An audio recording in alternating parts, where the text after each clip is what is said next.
Ang kwentong ito ay hango sa totoong buhay. Karanasan ito ni Gabi. Taong 1960, Villa Espina, Quezon.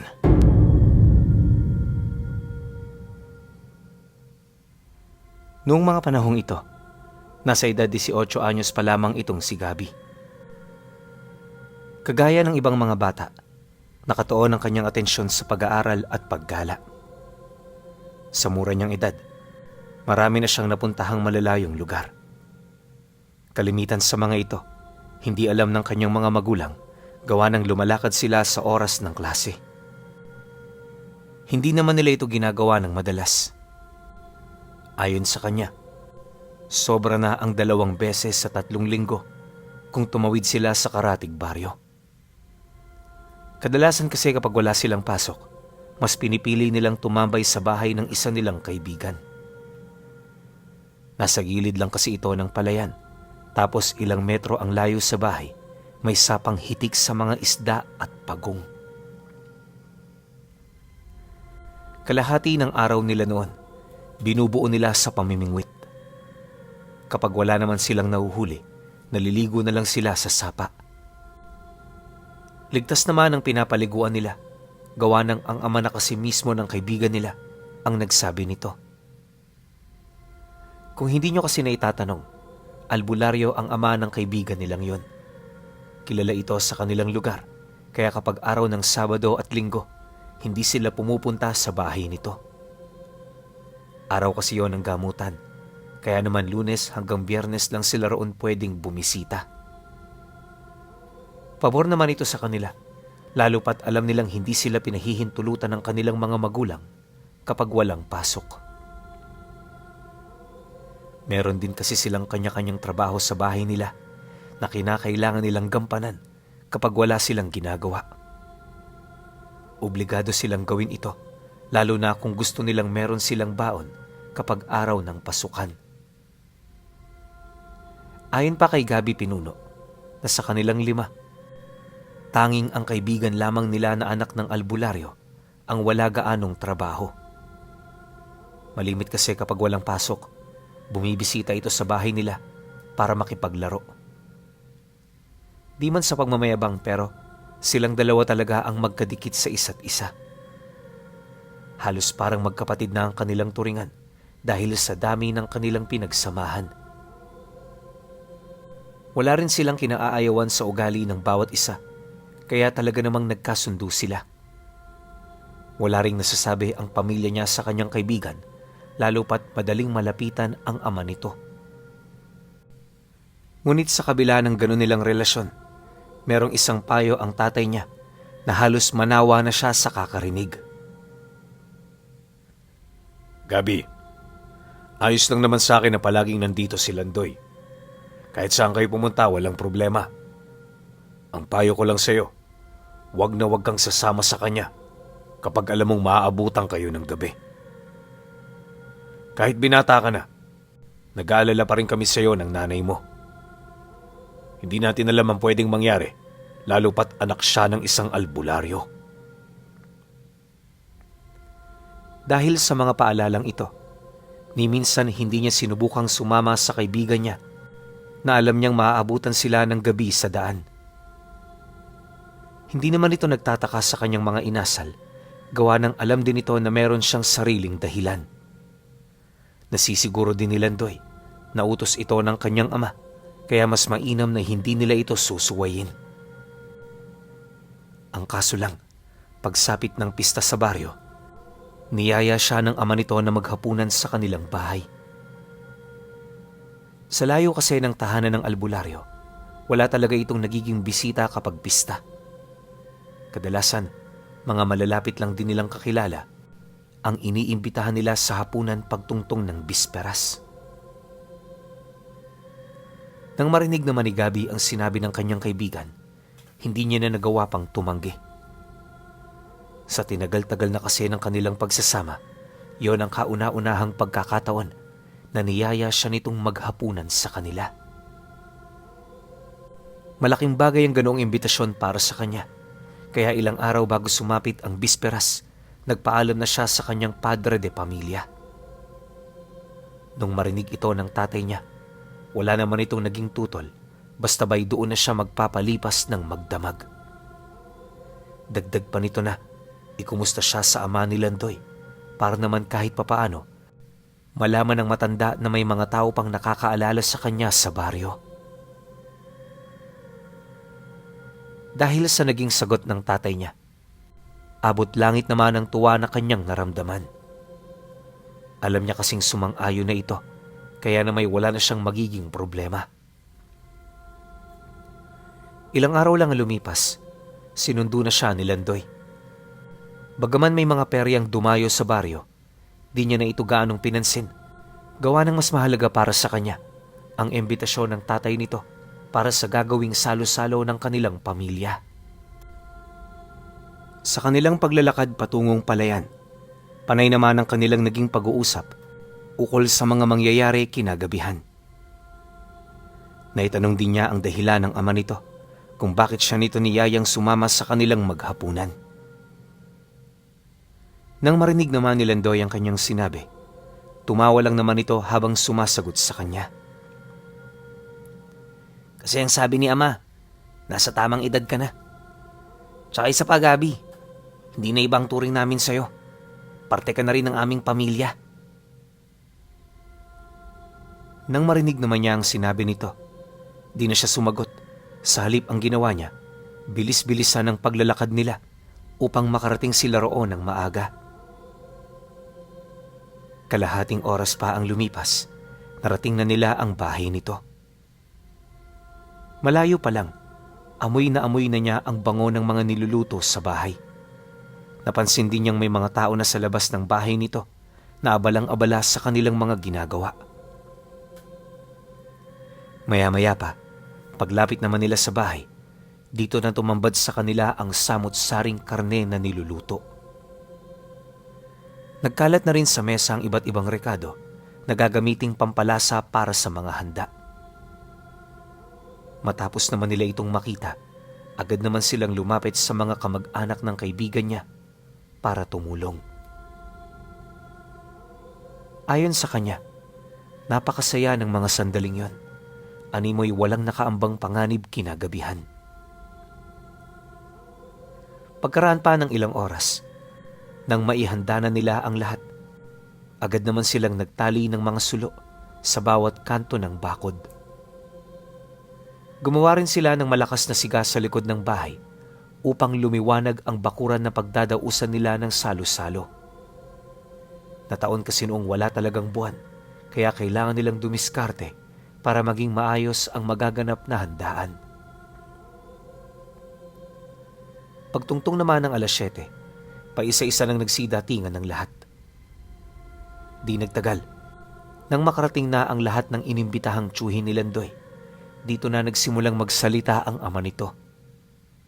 Lahat ng mga dumalo, naging mainit ang pagtanggap ng pamilya na siya namang labis na ikinatuwa ng lahat. Matapos naman ang mensahe ng ama nito, dito na nagsimula ang salo-salo. Maraming ikinalat sa mesa sa bakuran at kahit sino pwedeng tumabi sa'yo. Wala ring limitasyon ng pagkain, kaya pwede kang kumain hanggat kaya ng katawan mo. Marami ring talentong ipinamalas noong mismong gabi, kagaya ng pagkanta, pagpapakitang gilas sa mga baraha at iba pang kamanghamanghang husay ng mga kadugo nito. Pero sa lahat ng nakita niya, tanging ang ipinamalas ng ama ng kaibigan niya ang pinakatumatak sa kanya sa lahat. Paano ba naman kasi, kinain ito ang isang sanga na namumula na dahil sa matinding baga ng apoy. Wala yun doong itinarang kahit isang piraso, tapos ang bunganga nito, wala man lang kahit katiting na galos. Pagpamalas naman ito ng ganoong talento, nagsipalakpakan ng lahat. Bago rin ito bumaba ng entablado, meron itong mga mensaheng inilahad ukol sa magiging kahalili nito sa kanyang pwesto. Pagtatapat pa ng matanda na, may mga lihim na pagsubok itong kinakailangang mapagtagumpayan bago nito makuha ang tiwala niya. Matapos naman itong makapagsalita, Tumitig ito sa kinaroroonan nilang magkaibigan. Nang mapansin naman niya ang ginawa ng ama nito, nakita niyang napangiti ito ng bahagya bago tumingin sa iba pa nitong mga kadugo. Ilang oras pa ang lumipas, patuloy pa rin ang kasiyahan. Upang mas maging interesante ang kanilang mga napag-uusapan, sinabayan nila ito ng alak.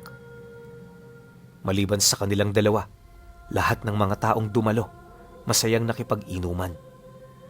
Sumabay din dito ang ama ng kaibigan niya, dahilan para magkaroon sila ng panahon para mapagmasdan ang mga nangyayari sa paligid. Sa pagpapatuloy naman ng kanilang pagmamasid, bahagya naman silang napatahimik nang mapansin nila ang paglapit ng ama ni Landoy. Pag-upo nito sa kanilang mesa, bigla naman itong nagtanong sa kanila. Oh, Landoy anak, gabing-gabi na. Anong oras mo babalak pa uwiin itong si Gabi?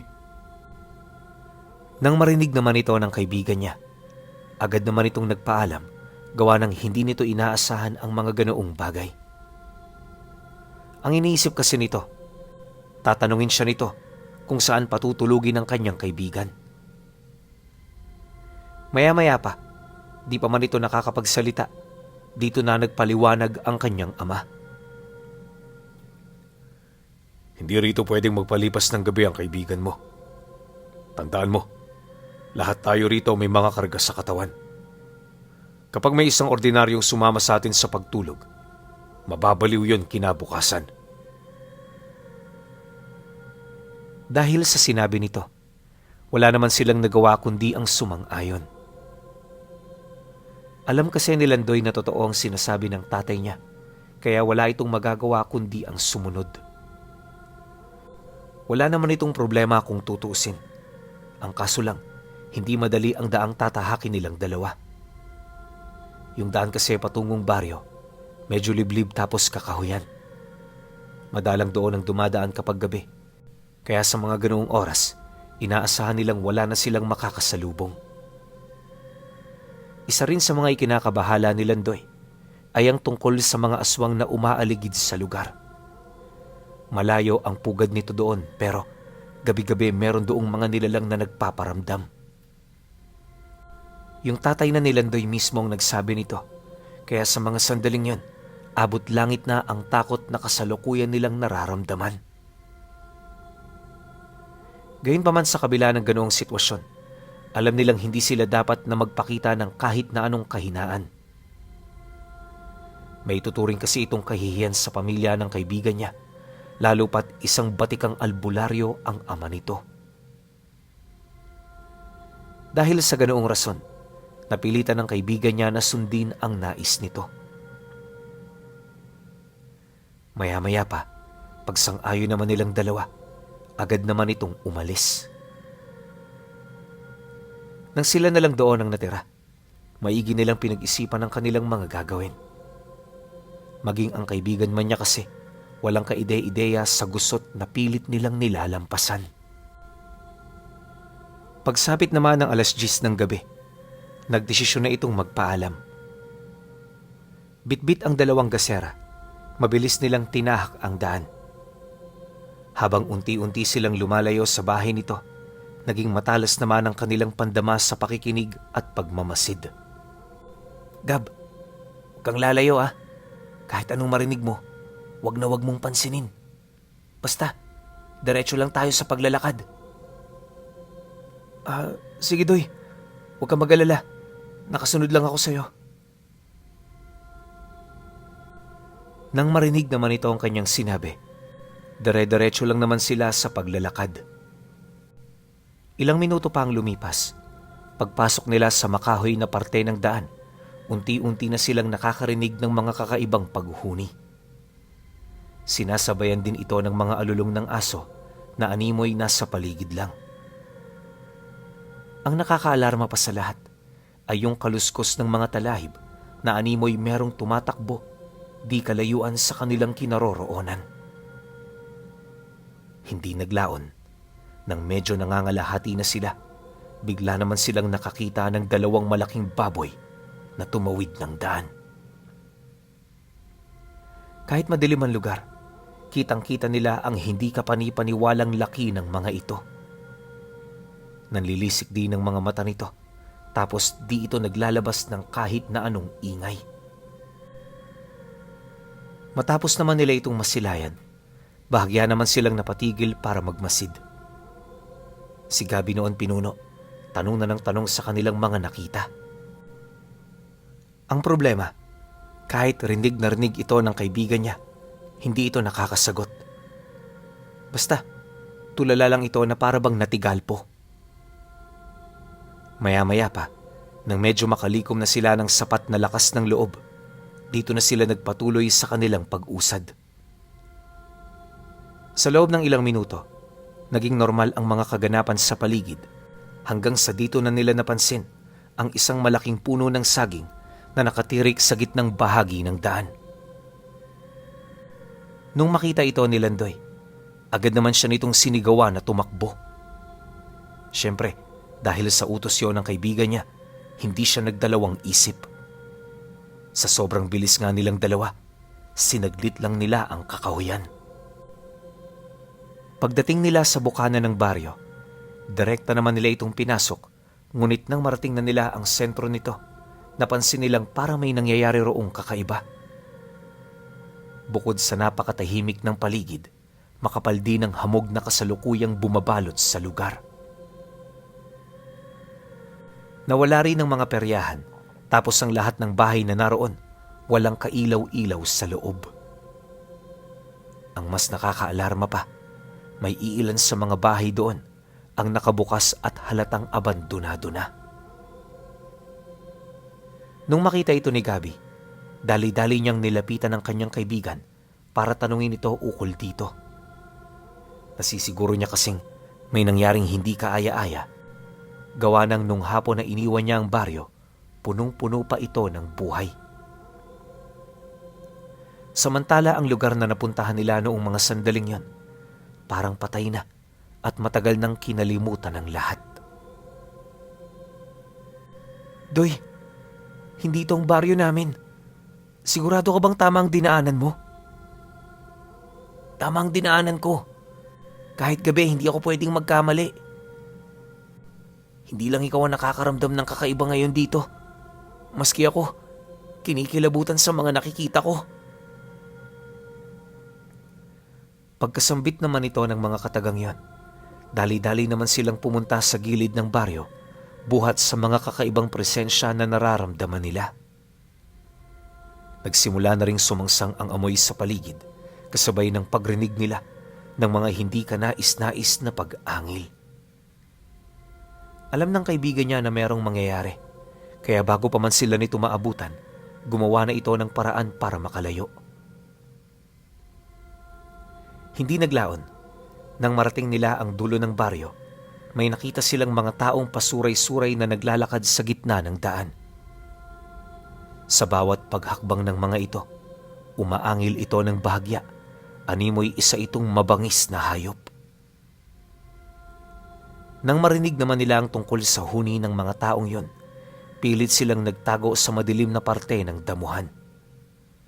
Dumapa na rin sila sa lupa at kahit anong mangyari hindi sila gumawa ng kahit na anong ingay. Paglayo naman ng mga ito, napabuntong hininga lang naman sila habang patuloy pa ring pinagmamasdan ang buong paligid. Pagtahimik naman ng lugar, napagpasya nilang maghintay hanggang sa pagsapit ng susunod na araw. Bagaman pagod na pagod, wala sa isip nila ang magpahinga. Di nagtagal, pagsapit ng bukang liwayway, matyaga na nilang hinintay ang pagsilabasa ng mga tao. Subalit sa hindi malamang dahilan, wala silang nakitang kahit isa na lumabas sa bahay na nasa paligid nila. Tirik na tirik man ang araw, wala silang nakitang kahit isang tao na naglalakad. Dahil sa kampante naman sila noong lumakad sa labas, walang takot naman nilang binagtas ang daan. Makailang beses din nilang inikot ang paligid, ngunit sa kasamaang palad wala silang nakasalubong na kahit isang taga roon. Dahil sa pangyayari, abot langit naman ang kanilang pagtataka. Hindi nila noon halos maisip kung bakit naging gano'n ang sitwasyon ng lugar nila. Pagpatak naman ng tanghali, habang nagpapahinga sila sa ilalim ng puno sa labasan ng baryo, may nakita silang isang matandang lalaki na nakasakay sa kalabaw.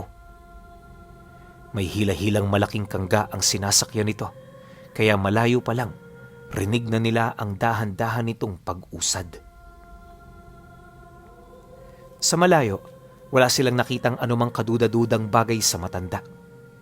Pero paglapit nito, doon sumambulat sa kanila ang isang tansong krus sa unahang bahagi ng kangga, kasama ng mga labi ng taong naaagnas na sa loob naman ito. Matapos naman nila itong masilayan, agad namang napatanong si Landoy sa matanda. Manong, bakit may dala-dala kayong mga bangkay? Saan niyo ba yan dadalhin? Dadalhin ka mo? Malamang sa sementeryo. Ano ba ang ginagawa sa mga labi ng namatay iho? Inililibing o pinapakain sa mga demonyong nakatira dyan sa baryo? Nang marinig naman nila ang sinabi nito, hindi na sila nagdalawang isip na magtanong. Sa estado kasi ng matanda, nasisiguro nilang marami itong alam pagdating sa mga kasalukuyang nangyayari sa kapaligiran. Upang makumpirma ito, nagdesisyon silang sumama rito. Wala na ring pakialam noon ang kaibigan niya kung saan sila makarating, basta ang nais nitong mangyari, makalayo sa baryong yon bago pa man kumagat ang dilim. May kutob kasi itong mamamatay sila roon kung hindi nila susubukang umalis. Mabuti na lang, sumang-ayon naman ang matanda sa kanilang mga nais mangyari. Pagsakay nila sa kalabaw nito, maigi nilang pinagmasdan ng lahat ng lugar na kanilang madaraanan. Ilang milya ang layo sa baryo na pinagmulan nila. Dito nila nakita ang isang malaking bayan na halos tupukin na ng apoy na hindi kayang maapula. Ang nakikita ninyo ngayon ay ang bayan na minsang namumuno sa malaking parte ng lupain dito. Ngunit dahil sa mga traidor na maharlika, napasok sila ng mga kaaway nila. Isang siglo ang itinagal ng digmaan dito bago ito tuluyang bumagsak. Ang baryo namang napuntahan ninyo, dating pinagtataguan ng mga taong nagmula sa lugar na ito. Ngunit kagaya ng inaasahan, hindi rin sila nakatakas sa puwersa ng kanilang mga kalaban. Nung malipol na sila, muling umahon sa hukay ang kanilang mga bangkay, buhat sa sumpa ng mga kaluluwa nilang hindi matahimik. Alam kong hindi kayo nagmula rito, kaya nagbabaka sakali akong may maitutulong sa inyo ang mga nalaman nyo ngayon sa akin. Huwag kayong mag-alala, hindi ako masamang tao. Kagaya nyo rin ako, na walang ibang hangad kundi ang makaligtas at makapagpatuloy sa aking mga ginagawa. Matapos naman itong mailahad ng matanda, kalmado naman silang nagpatuloy. Ilang kilometro pa ang kanilang nabaybay, narating na nga nila ang isang napakalaking sementeryo. Literal na kasing taas na ng mga gusali ang mga tumpok ng puntod sa lugar. Marami na rin sa mga ito ang nabasagan ng nicho na animoy pinagnakawan ng kung sino. Pero ayon sa matanda, walang nagnanakaw sa lugar na yon. Ang mga nichong nakita nila, kagagawa ng mga umaataking balbal sa lugar. Normal na roon ang ganoong gawain, lalo pat sa mundong yon. Pawang masasama ang mga naghahari. Kokonting porsyento na lang din ang natitirang albularyo na kasalukuyang nakikipaglaban sa mga ito. Nang marinig naman nila ang sinabi ng matanda, hindi nila maiwasang magtaka. Ang inaakala kasi nila noon, nasa mundo pa rin sila ng mga tao. Bukod kasi sa wala naman silang dinaanang lagusan, masyado namang imposible na makarating sila sa ibang dimensyon ng hindi sinasadya. Dahil sa ganoong pangyayari, ilang ulit pa itong kinumpirma ng kaibigan niya. Naniniwala kasi itong na mali lang ang matanda, kaya ilang beses niya itong naitanong. Ang problema, walang nagbago sa mga sinasabi nito hanggang sa marating nila ang tirahan nito sa liblib na parte ng sementeryo. Kahit ulit-ulitin mo pa yan, hindi magbabago ang sagot ko. Kung hindi ka talaga naniniwala, pumunta ka sa bayan. Ikaw na lang ang magpatunay sa mga bagay na sinasabi ko sa iyo ngayon. Yun ay kung makakalabas ka roon ng buhay. Pagkarinig naman ni Landoy sa sinabi ng matanda, napilitan na lamang siyang manahimik. Alam niya kasing hahantong lamang sa hindi magandang diskusyon ng pag-uusap nila kung ipagpipilitan niyang tama ang mga sinasabi niya. Makalipas pa ang ilang minuto, naghanda na ito ng pagkain nila. Nung hindi pa nila ito nakikita, sabik na silang tumikim, pero nung mailatag na ito ng matanda, nawalan sila ng gana. Yung mga pagkain kasing dala nito, hindi akma sa amoy. Isipin niyo kasing bango ito ng bagong lutong afritada. Pero nung ilapag ito, sunog na buto-buto ng kung anong hayop ang bumungad sa kanila. Tutong din ang kanin, tapos nangingitim at medyo inaamag na. Matapos naman nila itong masilayan, hindi naman nila maiwasang magtanong sa matanda. Sila man kasi, di may pagkakailang parang matagal nang naitabi ang mga pagkain. Nang marinig naman ito ang kanilang sinabi, agad naman itong sumagot. Prangka at diretsong mga sagot nito upang hindi na sila mahirapan pang umunawa. Kagaya ng sinabi ko sa inyo, tinalikuran na ng Panginoon ang lugar na ito. Dito sa amin, napakahalaga na ng ganyang pagkain. Madalas ang kinakain namin dito, kung hindi buto ng hayop, mga inuuod na karne ng kabayo. Marami ako nun sa labas, pero dahil mga bisita ko kayong pandangal, siyempre hindi ko kayo patitikimin ng ganun. Magdesisyon na kayo kung kakain kayo o hindi. Mahaba-haba ang gabi at marami ritong nangyayari. Nang marinig naman nila ang sinabi nito, agad naman silang tumutol. Dahil dito, wala namang nagawa ang matanda, kundi bawiin ang mga inihanda niya. Pagkatapos, kumuha na rin ito ng piko at pumunta sa labas ng bahay. Kahit medyo madilim na, sinimulan na nitong maghukay, gamit-gamit lamang ang isang maliit na lampara. Mabilis itong kumilos, kaya sa loob lamang ng ilang minuto, medyo malalim-lalim na ang nahukay nito. Nang masipat naman nilang abala ang matanda, minabuti naman nilang humanap ng mapagpapahingahan. Gustong-gusto na rin kasi nila noong magpahinga. Ang kaso lang kahit saan silang bahagi ng bahay humiga, meron pa rin silang nalalanghap na kakaibang amoy. Ayon sa kanya, para itong amoy ng dagang nabubulok na hinaluan ng panghi at dumi ng tao. Nakakasulasok talaga ang amoy na yon. Kaya bago pa man umusog ang kanilang sikmura, nagpasya silang lumabas para magpahangin. Inakala kasi nilang yon ang magandang gawin. Pero nang mapansin ito ng matanda, bigla na lamang itong nagsisisigaw. Ano bang pinaggagawa ninyo? Sinabi ko bang lumabas kayo? Ang sabi ko magpahinga. Dahil sa sinabi nito, agad namang napaatras silang magkaibigan. Pareho silang kabado, animoy hindi nila mawari kung ano ang kanilang gagawin. Maya-maya pa, nang akmang sasagot na itong si Landoy, bigla namang umangat sa lupa ang matanda.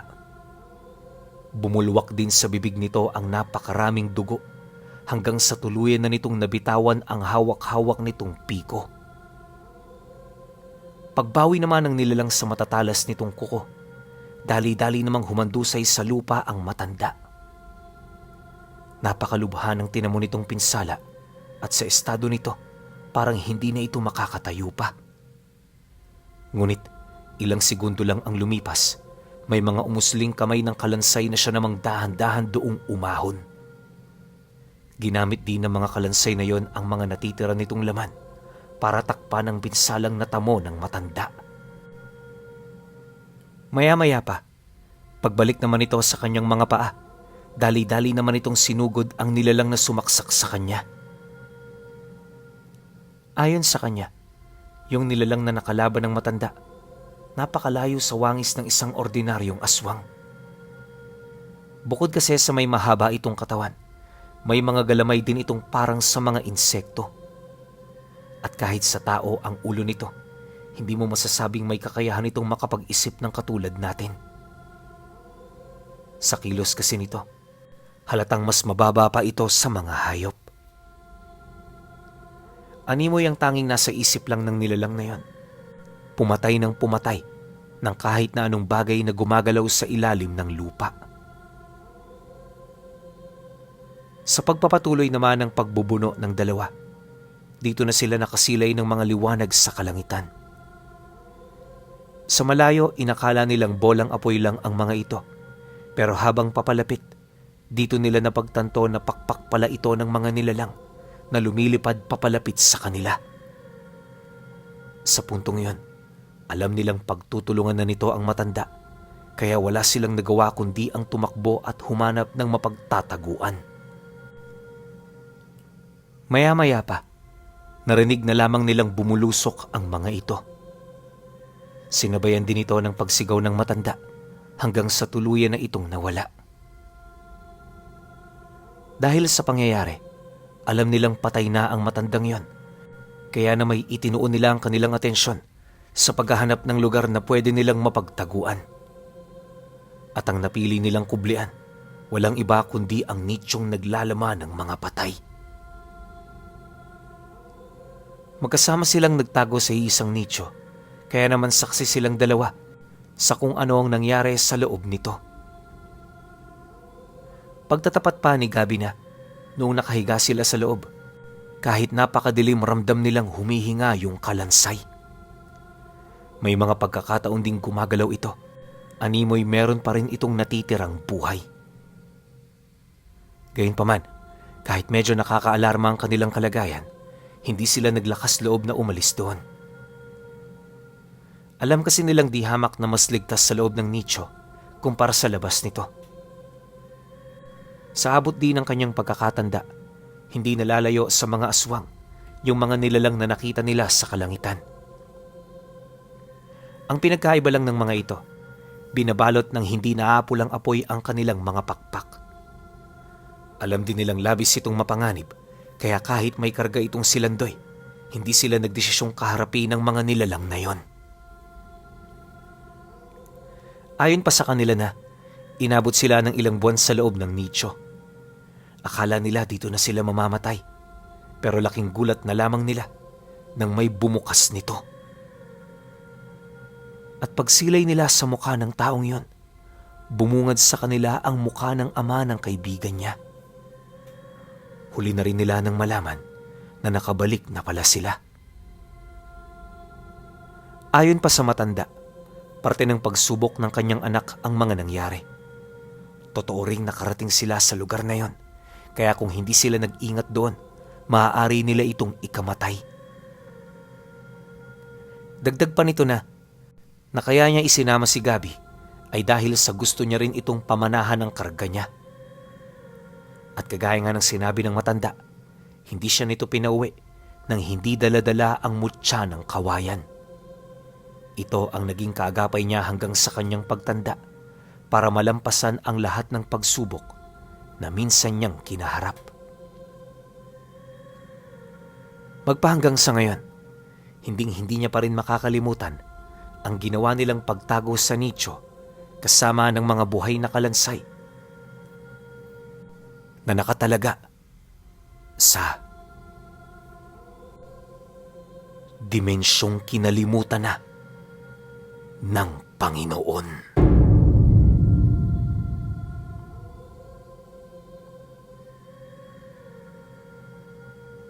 Grabe, sobrang ganda ng kwento na to. Hindi siya yung typical na palaging kinakwento natin sa channel natin. Well, hindi naman palagi, pero karamihan. 'Di ba? Ito yung kakaiba yung twist na maski ako yung nagkukwento iniisip ko na wala na, patay na, tapos na tong dalawang to. So mapapaisip tayo ngayon sino nagpadala ng kwento. Ending, pagsubok lang pala yun ni Landoy. Ang galing nung tatay ni Landoy, di ba? Bukod pa ron, pamamanahan niya ng karga itong si Gabi. Di ba, overall, ang ganda ng kwento na to. Hindi ko nahuli yung ending. Siguro, 100% din sa mga nakinig ng kwento natin na to, hindi nahulaan na ganun pala talaga yung ending ng kwento na to kasi walang makapagsasabi. Bigla-bigla ang lahat ng pangyayari. Overall, sobrang ganda ng kwento at napakaganda ng ending.